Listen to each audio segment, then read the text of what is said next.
Эхэлсэн үү? Нэг юм уу? Үгүй. 1 2 сан бацхан уу? 1 2 3 ингэсгээ дээрүүл яаж байна сонсогч юу нөө онлайн юм. 1 5 7 1 5 7. Нэг жоохон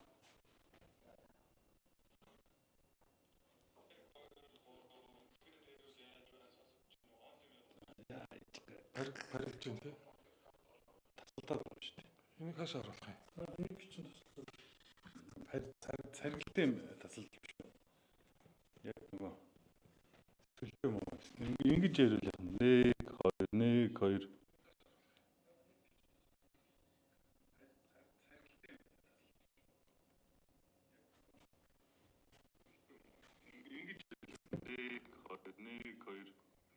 Пэрэгчлэн тий. Зайнаас амархгүй нь. яа Ондоц юм шиг. Тэр нь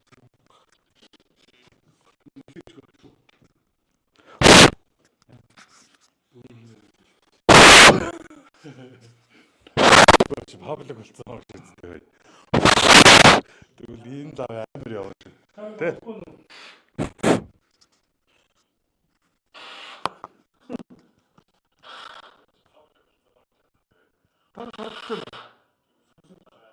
харагдаж байна уу? Утсан дээр харж байна уу?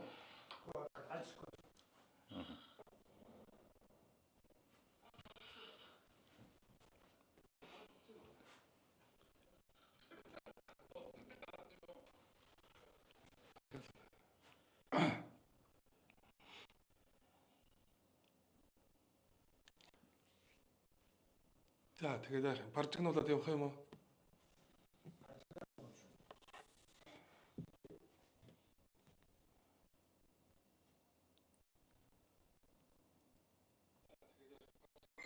Харваад секунд Атагаа болчих шүү дээ.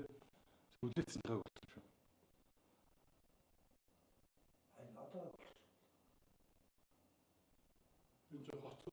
Харваад секунд татварч тэгээд Вау тасалж тэр. Тэгтээ ойлгох чи тий. энийг унтрааж чад яриад үзтээ. өөр дөр нэг шуум байгаа юм уу? Тийм байж. Тэгвэл энэ хоёр бие хоорондоо давхцаад ингэж байгаа. Гүг энэ чинь Ингээд илүүдтэй юм ярьж итэл одоо наач хийсэн сонсогдох юм.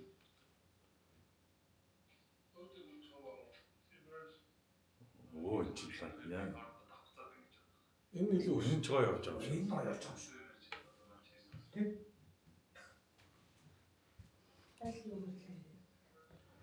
Айдуул яг. Өнөөдрийн бүтээл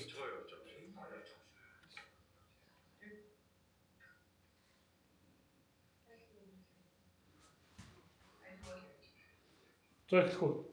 за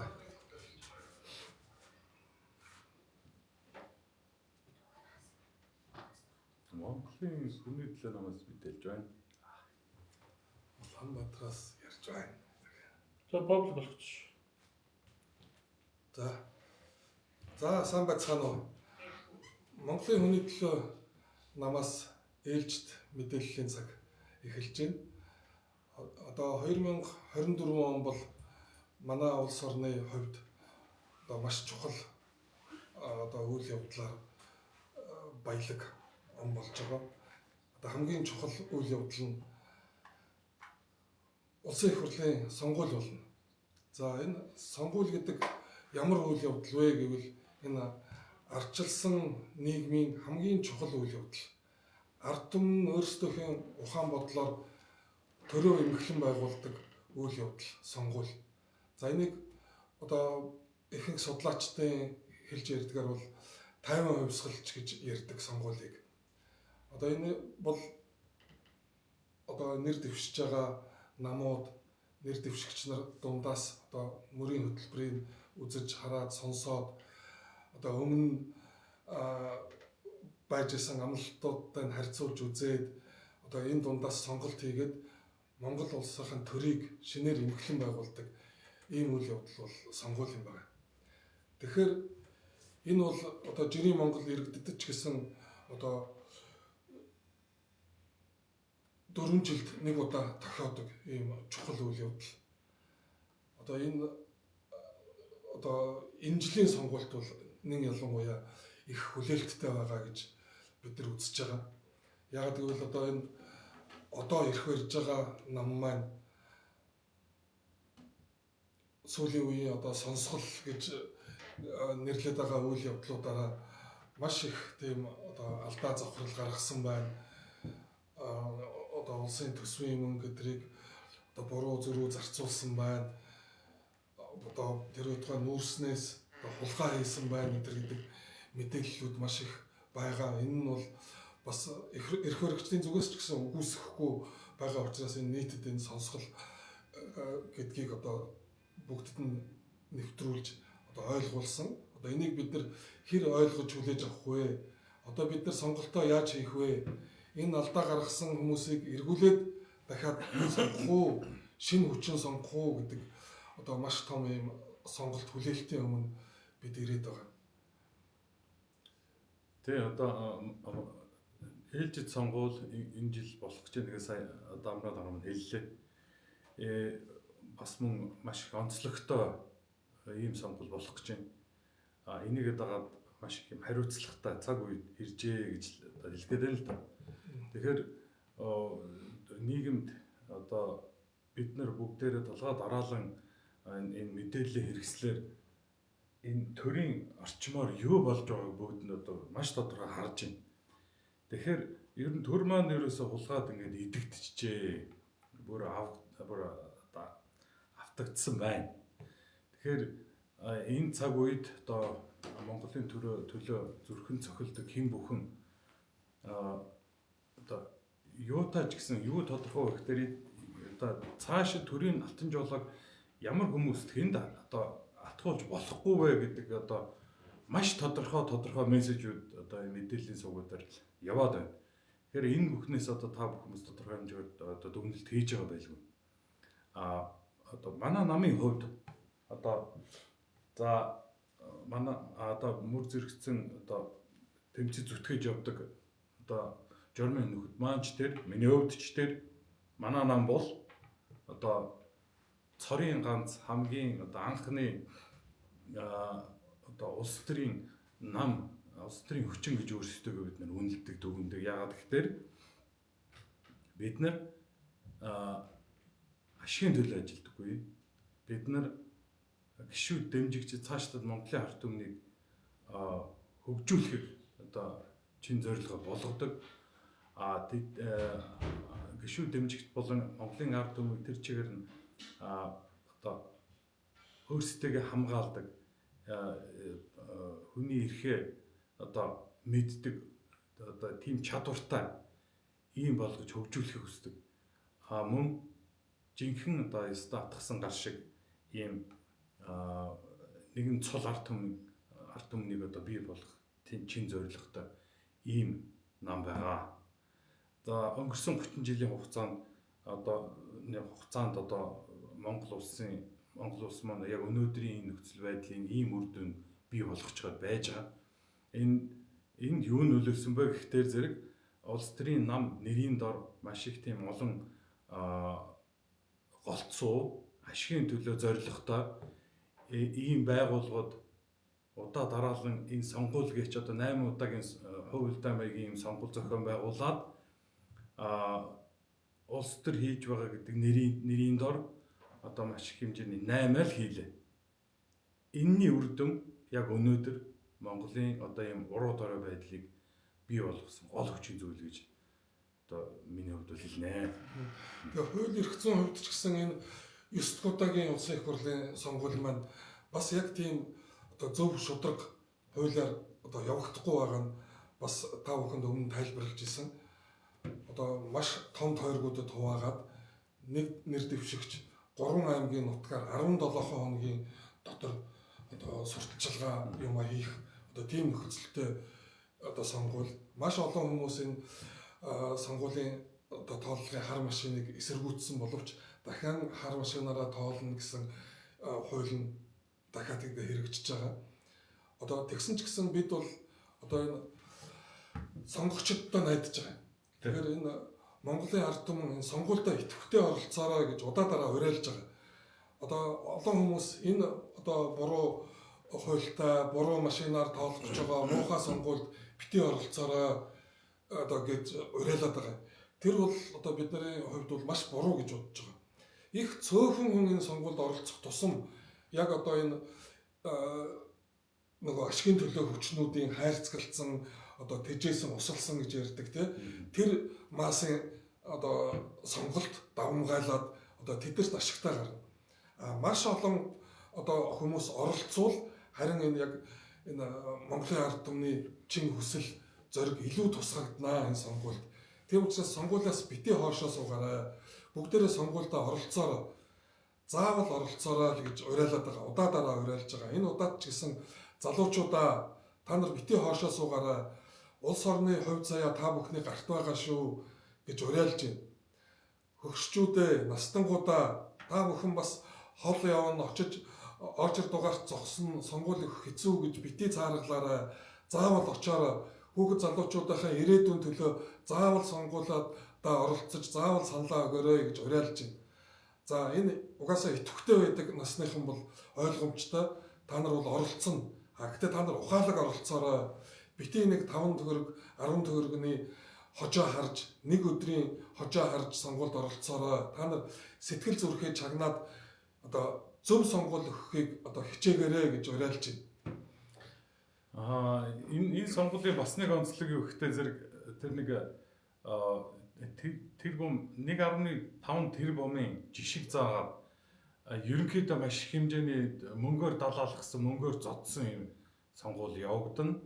Энэ одоо юг зорж байгаа гэхтэй зэрэг одоо хуульчилсан аргаар хүний саналыг худалдаж авах ийм арга хэмжээ юм уу гэж харагдаж байгаа. Юу гэхтэй зэрэг маш олон тооны хүнийг ухуулагч нэрээр маш олон тооны одоо машин одоо түрээсийн байр, ухуулгын байр гэх мэтлэнгийн ийм одоо арга замуудаар маш олон хүмүүст одоо санхүүгийн хүмүүстэй санхүүгийн аргаар холбогдоод одоо хуульчилсан аргаар тэр нэг ажлын хөлс гэх байдлаар мөнгө төгрөгөө тараагаад ийм байдлаар сонгуультыг худалдаж авах ийм одоо ийм явагдах нь бол ер нь одоо маш тодорхой төр зураг бол маш тодорхой харагдаад байгаа юм л да.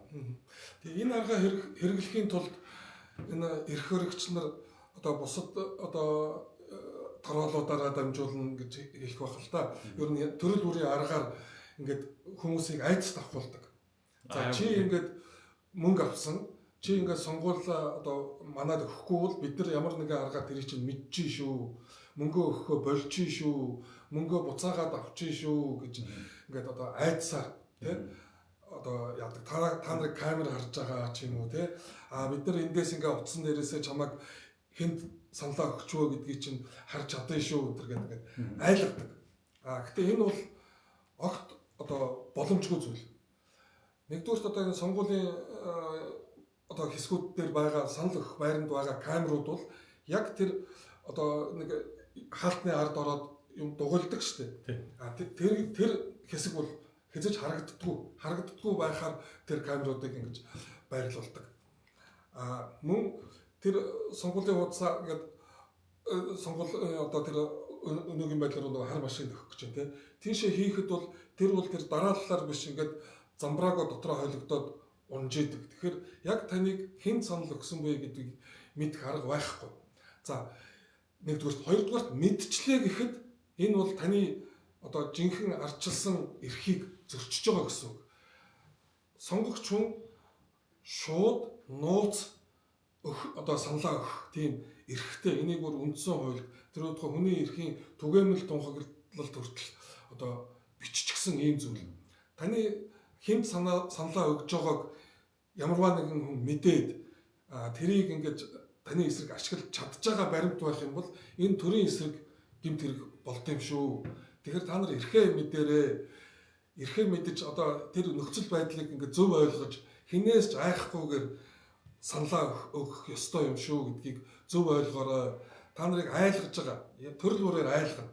Одоо тэр юуныхаа зургийг аваад ирч гэдэг юм уу гэдэг төрөл бүрийн аргаар айлгадаг. Тэгсээр ирсэн. Тий. Энэ бол угаасаа боломжгүй ингэх ёсгүй. Ингэж байгаа хүмүүс бол одоо төрийн эрхийг одоо хууль бусаар авах үйл ажиллагаа танаар дамжуулж хийж гэнэ гэсэн үг. Тэгэхээр та нар одоо айцгүй сайхан одоо тэр хүмүүст үйлчилж болно. Тэр хүмүүсээс одоо хандив тусламж авч болно. Гэхдээ яг таны санал чинь одоо Монгол улсын одоо төрийг эмхлэн байгуулах тийм нандин зүйл шүү. Тэрэнд бол хүнд ч халдах эрх байхгүй, халдах ёсч байхгүй, халдах боломжч байхгүй гэдгийг та бүхэндээ сануулъя. Тийм. Тэгээд одоо яг ингэж хэлэхдээ, ингэж тайлбар хэлэхдээ зэрэг одоо найз нөхдийн дунд, ах トゥ угийн дунд ч гэсэн үгүй наад чинь төр барьж байгаа штэ. Төр эрх хэрэгч нар бол одоо ер нь юу ч мэдэн штэ гэдэг байгаа байхгүй. Тэгэхээр зүгээр энэ жилийн сонгуулийн бас нэг онцлог юу гэхдээ зэрэг хэсгийн ороод төр байж ажиллаж байгаа тэдгээр камеруудын одоо харагдаж байгаа байдал, камерын бичлэгүүд, одоо камерт тусаж байгаа дүрснүүд бүгд одоо энэ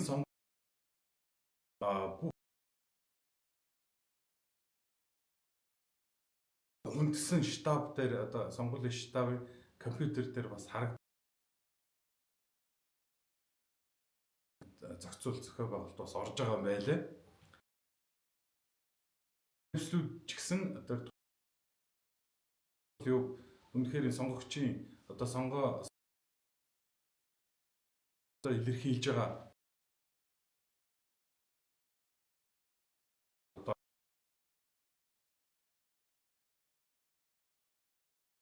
мөн та бүхэн бүгд мэдж байгаа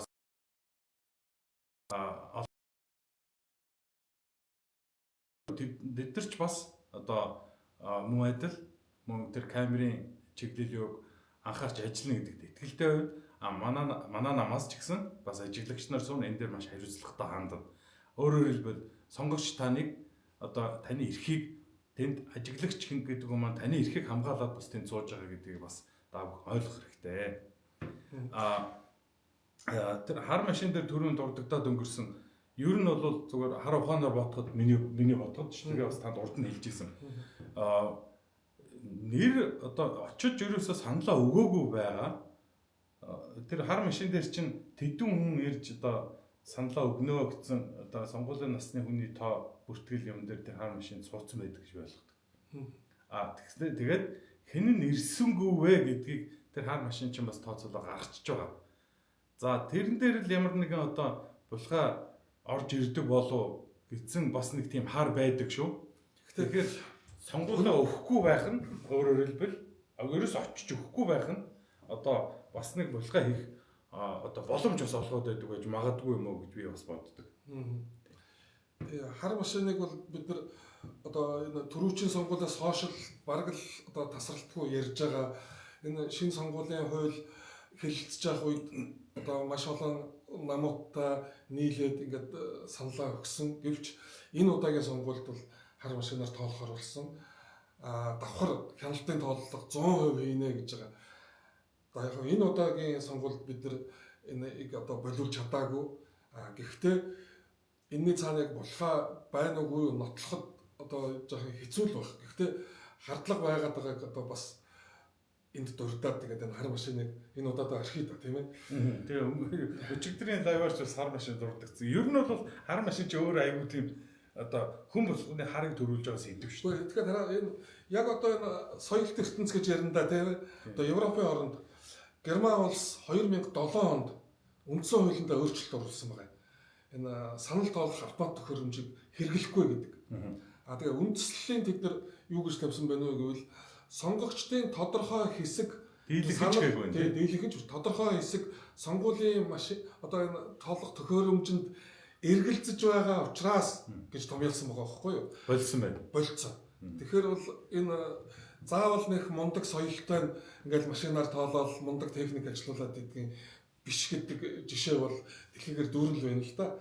Одоо бас одоо шинжлэх ухааны техникийн баг оргилд байгаа Япон улс гэтэл ихэнх газраа гараарт оруулж байна. Энэ бол бас л нэг бодож үзэх үзүүлэлт л баг. За энэ нэг бол одоо бас зүгээр санал болгоод хэлж байна. Хэрвээ бид нар одоо эрх мэдэлд хүрэх юм бол хар машинаас тоолохгүй. Тэгээ энэ тий тодорхой хэмжээгээр одоо засгийн эрхт нөлөөлөх үс хэмжээний одоо үр дүнд үзүүлж чадвал бид нар бол хар машины эсрэг саналтай байна гэдгийг бол одоо бүрэн дүр хамлаад хэлчихд бол боломжтой л байна. За тэгээд юу хандвийн тий одоо төрөний яриатай чинь холбогдно л доо. Одоо нэг нэр дэвшигч одоо тойрогтой 1.5 тэрбум төгрөг зарцуулах хэрэгтэй гэж байна. Гэхдээ тэр чинь заавал зарцуулаарай гэсэн үг бас биш л дээ тий. Яг нь тэрнээс илүү зарцуулж болохгүй гэж байгаа. Тэгээд яг бидний хувьд бол бид нар тийм одоо эрх мэдэл байхгүй, биднийг хянаж турхирж байгаа олигарх байхгүй. Тэгэхээр бид нар энэ удаагийн сонгуульд одоо та бүхнийхээ дэмжлэгтэйгээр оролцсон, аль болох бага зардал гаргаж оролцсон, сайн дурын одоо хуулгаар ажиллах хүмүүсээ бүртгэж байгаа, машин дээрээ стикер наагаад одоо тийм сурталчилгаа хийх хүмүүсийг бүртгэж байгаа. Энэ болгон одоо та бүхний дэмжлэг тусламж юм аа гэд одоо бид нар бүртгэж авч тайлагнах ёстой газар нь тайлагна. Тэгэхээр энэ мөнгө заавал зарцуул гэсэн үг биш. Тэгэхээр зарим хүмүүс тийм мөнгө байхгүй юм чинь энэ сонгуульд чинь нэр дэвшихгүй энэ гэж өмнө ярьж ирсэн л да. Тэгэхээр бидний хувьд бол одоо энийг ойлгож байгаа. Бид нар бол ард түмнийхээ тусламжтайгаар, олон нийтийн тусламжтайгаар ингээд бага зардлаар ингээд сонгуульд оролцож болно гэдэг. Тэгээ одоо манад сонгуульд манай намаас сонгуульд нэр дэвшиж байгаа хүмүүсийн дундууд барилгачин байна, эмч нар байна, эрх зүйч нар байна. Одоо тэр бүртгэл одоо яг маргааш эцсийн тогтоол эцэслэгдээд гарах бах. Тэгэхээр бид нарт одоо та бүхэнд нэр дэвшигч нараа танилцуулна. Ерөнхийдөө ингэ жирийн иргэдийн төлөөлөл байгаа. Тэгэхээр бид одоо та бүхнээс тодорхой хэмжээний дэмжлэг хүснэ. Өндөө одоо их мөнгөөр биш. Ер нь бол баг ер нь бидний хувьд бол олонний дэмжлэгээр энэ сонгуулийг хий гэж ер нь зорж байгаа. Өмнөх сонгуулиуд ч тэгж бид нар оролцож ирсэн. Ингэж зориод байдаг гол шалтгаан бид нар одоо Монголд 30 жилийн дараа одоо эрүүл улс төр хийх одоо ийм нэг санал дэвшүүлээд санаачлал гаргаад ингээд явж байгаагаа бид нар энэ үйлдэлээр илэрхийлдэг. Одоо 38 удаагийн асар их мөнгөний тийм сонгуул хийгээд үр дүн одоо юу болов? Зарцуулсан болвол одоо тэрийг нөхөж олж авдаг нэг ийм 8-ны шинжтэй ийм одоо тухайн одоо тийм ийм байдлаар төрийн бодлого биш одоо тодорхой хэсэг бүлэг ашиг олох бодлого 4 жилээр ингэж явсаар бид нар одоо бүр юмны ёроол гэж байдаг бол тэрэнд ерөнхийдөө бол хүрээд байна. Тэгэхээр энэ одоо ийм хариуцлагатай цаг мөчид бид нар Монголын хүний төлөө нам Монголын ард түмнийхээ эрен зэвэн болж өгье. Та бүхэн араас дэмжээч гэдэг ийм уриалга юм гаргаад ингээд явж байгаа. Тэгээд сонгуулийн тухай хуулийн дагуу одоо Монголын хүний төлөө нам 24 оны улсын их хурлын сонгуульд нэр дэвших одоо оролцох батламжаа авсан. Энэ батламжаа авангууд одоо хандвийн дансаа нээж олон нийтэд танилцуулж дэмжигчдээсээ гишүүдээсээ хандив тусламж авах эрх нь нээгддэг. Энэ эрхийн дагуу бид нар хаан банкнд хандвийн данс нийлгэсэн 54 37 тэг 6 21 58 гэсэн манай намын хандвийн данс байна. За энэ дансанд хандив өргөхдөө өөрийнхөө регистрийн дугаар, утасны дугаар, тэгээд энэ өргөсөн хандвийнхаа их усүрийг заавал бичнэ гэж байгаа. Тий. Түрүүчийн сонгуульд манай нам бас оролцсон. Би хувьдаа бас Сүхбаатар дүрхт нэр дэвшсэн. Тэгээд би дэмжигчдэд 1000 төгрөгөөр авилгачдыг цохио гэдэг уриалга тавиад энэ хандвийн дансаа тавиад ингээд явуулсан. Тэгэхэд 1000 төгрөгөөр нэг 60 70 мянган төгрөг цугласан. За тэр нь бол бага л баг. Гэхдээ одоо бол мянган төгрөгөөр зохих жоохон хүнд болоод байгаа. Авилгачид томорсон, юмны ханш унсан. Гэхдээ ямарваа нэгэн одоо бидэнд өгж байгаа дэмжлэг бол энэ авилгалын эсрэг хийж байгаа тэмцэл таны оруулж байгаа хувь нэмэр юм шүү гэж одоо та бүхэндээ бас урьдчилан талархан сануулъя. Тэгээд хандив одоо саний хэлсэн дансан хандив хийхдээ сайн нэг нөхцлөд дурдлаа штэ. Тэгээд эргэстрийн дугаараа бичсэн байх. Мөн ямар орлогын их усүрээс энийг хийж байгаа гэдгээ маш товчхон цалин бол цалин, хоримтлалаас авал хоримтлал тийм ээ. Тэр бол гэдгээ маш тодорхой нэг үгээр бичээд утганд нь заавал тэгээд хийхгүй бол аль нэгэн дутсан тохиолдолд энэ хандив маань биднэрт жирэхгүй тамдч буцахгүй улсын орлого болдог юм хуультай байгаа. Дээрээс нь одоо нөгөө тайлангийн юм дээрээс торгуул бий болдог биднэр дээр. Тэр нь болох дээр нэлээд өндөр тоо болцсон. Татвараас өндөр тооны тийм торгуул тавьдаг тийм юм байна лээ. Тэгэхээр энэ дээр бас та бүхэн бас болгоомжтой хандаараа гэж бас хүсье. За тэгээд одоо Монголын хүний төлөө нам энэ сонгуульд оролцсон. Бид нэр 50 одоо нэр дэвшигчийг сонгуулийн ерөнхий хороонд бүртгүүлэхээр өгсөн. За энэ дундаас бас их шалгуур өндөртэй байд юм байна тийм ээ. Одоо 1200 төгрөгийн татварын өртөө хүн одоо буцаагдсан. Гэхдээ бол яг энэ алдаа дутагдлаа залруулах нөхөн одоо материал авалгаагаа өгөх нэг 2 хоногийн хугацаа өгсөн. Хагас бүтэн сайнаар тэгээд хагас утсан сайнаар таарсан. Тэгээд бид нар тэр хүмүүсээ тэр дутууд болмог татваруудыг нөхөж төлүүлээд дахиад одоо материалаа өгсөн байгаа. Одоо ямар шалтгаанаар хэдийг буцаахын сайн мэдэхгүй байна. Маргааш одоо эцэслэн тогтоолнд гарч яг бид нар хичнээн хүн, ямар мэрэгчлээ хүн, ямар насны хүн ингээд нэр дэвшүүлж байгаа нь тодорхой болно. Энийг та бүхэндээ танилцуулна. За тэгээд ямар ч байсан энэ сонгуульд бол оролцож байгаа, боломжтой чинээгээр оролцож байгаа мөрийн хөтөлбөр маань тодорхой байгаа. Манай Монголын хүний төлөө нам гэсэн пэйжэн дээр байгаа. Маш удахгүй маргааш нөгөөдрөөс сонгуулийн ерөнхий хорооны цагийн хуудсан дээр тавигдахын гэсэн намуудын мөрийн хөтөлбөр. Тэндээс одоо та нар үзэж сонирхоор бид нар бол яг тийм эрх барьж байгаа нам болохоор тийм мөрийн хөтөлбөртөө ерөнхийдөө зарчмын асуудлууд тусгасан. Тэгэхээр бол яг ямар зарчим барьж ажиллах гэж байгаа хүмүүс вэ? Ямар зарчмаар энэ юмыг өөрчлөх гэдэг юм бэ гэдгийг бол манай мөрийн хөтөлбөрөөс тодорхой харж болно. Их ч юм байхгүй, их цөөхөн зүйлтэй ер нь тодорхой товч тийм мөрийн хөтөлбөр байгаа гэж та бүхэндээ сануулъя. Манай Facebook пэйж хуудаснаас эсвэл сонгуулийн ерөнхий хорооны вебсайтнаас манай мөрийн хөтөлбөртэй танилцж болно. Бид нэгэнд ямар нэгэн байдлаар ашиг олох эсвэл намын зорилгогүй учраас бидний хийх юм бол маш тодорхой байна. Тийм ч учраас манай мөрийн хөтөлбөр маш тодорхой, товч бөгөөд тодорхой гарсан. Магадгүй нэг зарим зүйлэг бол хассан тансан асуудал гарсан. Яагаад гэвэл зэрэг аудитын газраас бүх мөрийн хөтөлбөрүүдийг шалгадаг, жинлдэг, одоо буцаадаг ийм асуудал явагдсан. Энэ дээр шаардлага нь юу байсан гэхдээ зэрэг одоо нэг урт хугацааны бодлогын бичиг баримт буюу одоо бидний яаж занснаас 20-50 гэсэн одоо бичиг баримттай заавал нийцсэн байх тухай. Өөрөөр хэлбэл энэ 20-50 маань одоо Монгол Ардын намын одоо төрийн эрхэнд давангуй байх үед улсын хурлаар батлагдсан бичиг баримт буюу ерөнхийд нь одоо Монгол Ардын намын мөрийн хөтөлбөр гэдээ ойлгож болно. Тэр мөрийн хөтөлбөрт заавал нийцсэн бай гэдэг шаардлага тавьсан. Тэгэхээр зарим заалт бас хасагдсан асуудал бол өөрчлөгдсөн. Жишээлбэл бид нар тэнд боловсролын салбар бол маш онцгой салбар. Боловсролын салбарыг бол юуны төрөнд одоо хөгжүүлэх ёстой. Боловсролын салбарт хийсэн өөрчлөлтийн үр дүн 10 жилийн дараанаас л гардаг.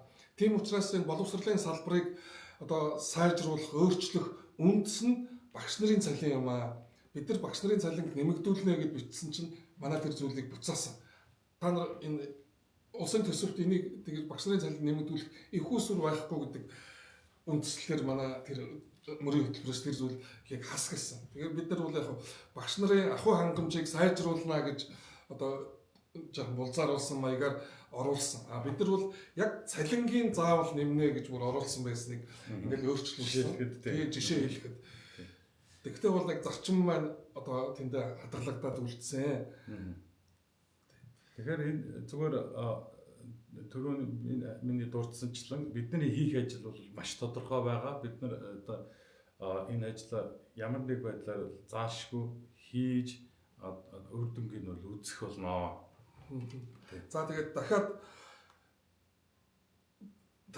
дансаа сануулчих.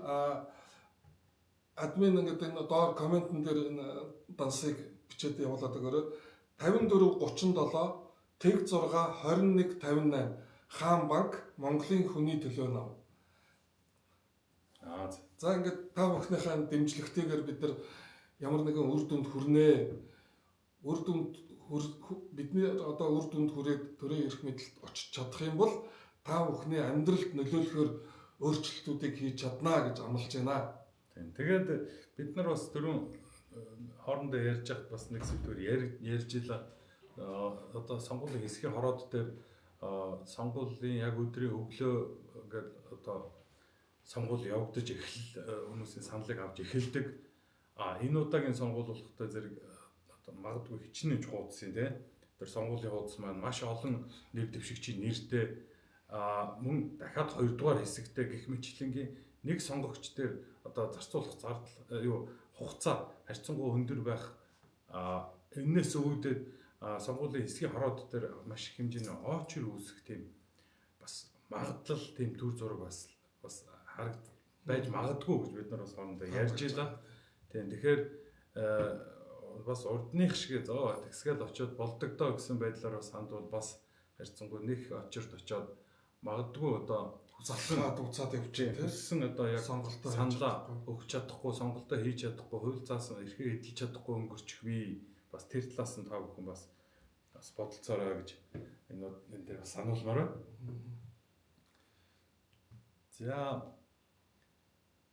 За өндөрлөх өнөөдрийнхөө лайвыг хэлэх юм үлдээд байна уу? Дөрөвнийг юм хэлье гэж мартчихлаа. Ер нь дараагийн лайвуудаар маргаашнаас бид нар ямар ч гэсэн нэр дэвшигчтэй танилцуулна. Тэгээд яг сурталчилгаа одоо мөрийн хөтөлбөрөөр тайлбарлаж болох бах тий. Тэгээд яг 10-нд бид нар манай нэр дэвшигчд очиж одоо нэр дэвшигчийн үнэмлэхийг авна. Тэгээд яг албан ёсны сурталчилгаа одоо эхлэх юм байна. Тэгэхээр өнөөдөртөө бол бид нар энэ сонгуулийн хуулийн дагуу ямар нэгэн тийм уриалга хэлсэнгүй зөвхөн одоо хандвийн данс нээглээ та бүхэн дэмжээрэй л гэсэн хүсэлтэй өнөөдөр та бүхэндээ өргөж байна. Мөн харьцангуй энэ жилийн сонгуул маань зөвхөн өмнөх 8 удаагийн сонгуулийг бодвол харьцангуй бас сонголттой сонгуул болох магадлал бий. Маш олон тооны намууд оролцож байна, эвслүүд оролцож байна. Мөн маш олон тооны бие даан нэр дэвшигчд оролцож байна. Тийм учраас та бүхэн одоо тэр чухал өдрийг тэр боломжоо алдалгүй энэ төрийн алтан жолооноос барилцах тэр цаг мөчөө алдалгүй одоо их ашиг хэрэгжүүлээрэ гэж хүснээс үзье. За баярлалаа. Баяр таа.